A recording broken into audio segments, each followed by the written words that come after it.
Hi, everybody. Welcome to another episode of our Chatcast, Take 2. We're coming to you live from the UKOUG showroom. We're here. Sai has, I can't pronounce your last name. You're going to have to do it yourself. That's fine. Sai is like super AI now. Super AI? Oh, Yes. I love it. Yeah. And what's your last name? It's Penumuru. Sai Penumuru. Yes. You passed the exam. Thank you. From Accenture is here with me. Sai is actually super AI, but he's also super CTO advisor. Whereas last year he won Oracle CTO of the Year award, which is crazy at AI World itself.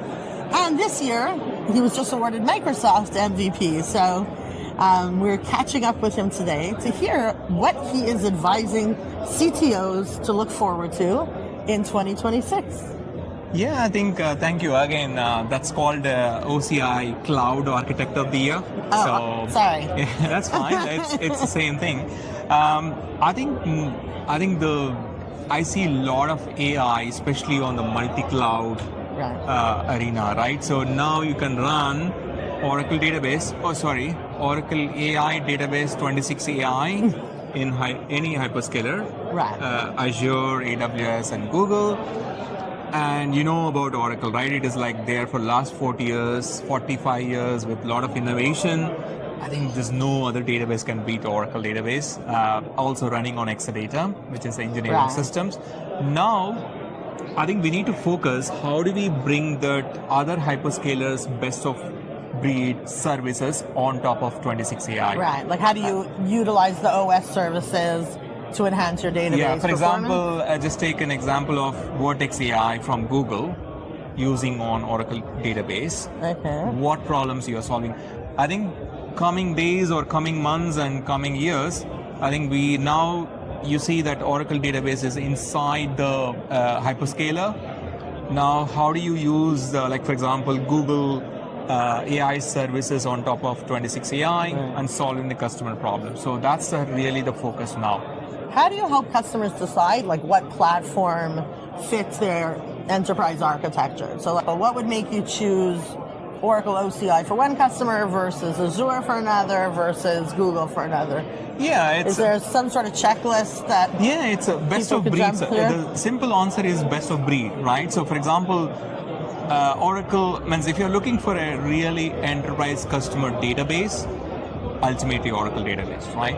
But if you are looking something like, you want to run some analytics, Google, right?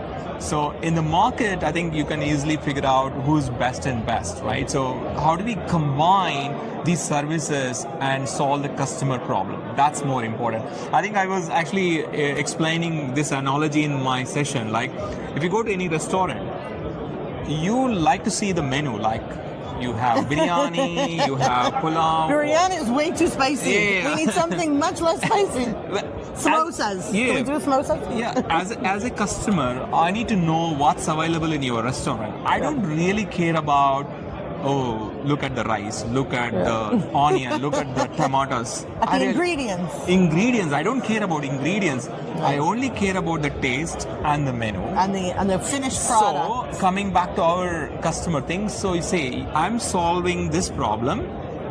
I really don't care. You're mixing up some services from Google, some services from Oracle. I don't care. As long as the end tastes good. Exactly. Because you go to a specific restaurant for, for example, that restaurant is really good for that food, right?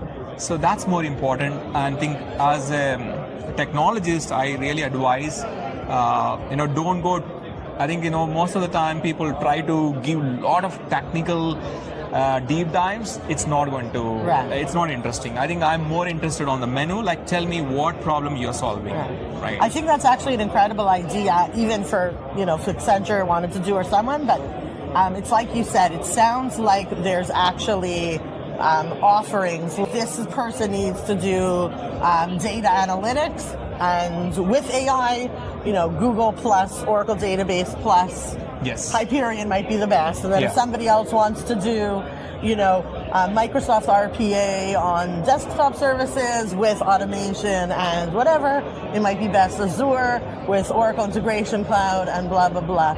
So it would be very interesting actually to see this kind of like, what is your problems being solved, and what is the shopping list underneath? Exactly. Of the components the shopping list is very important, right?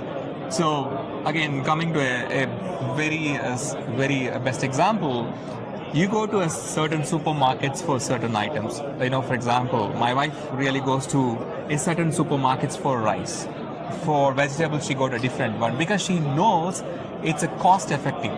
Right. Remember, if you want to run Oracle database on Azure infrastructure layer, it's very expensive because you have to pay 2x license. And you don't get all the technical benefits of like Exadata, autonomous and the performance, database. Right. So that's very important.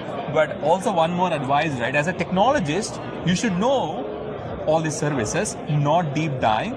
You should know like which supermarket to go, what to buy. Or you should talk to Sai. Yeah, He could do it for you. Well, thanks everybody for joining us on our latest episode of Take Two, where we actually learned incredible things.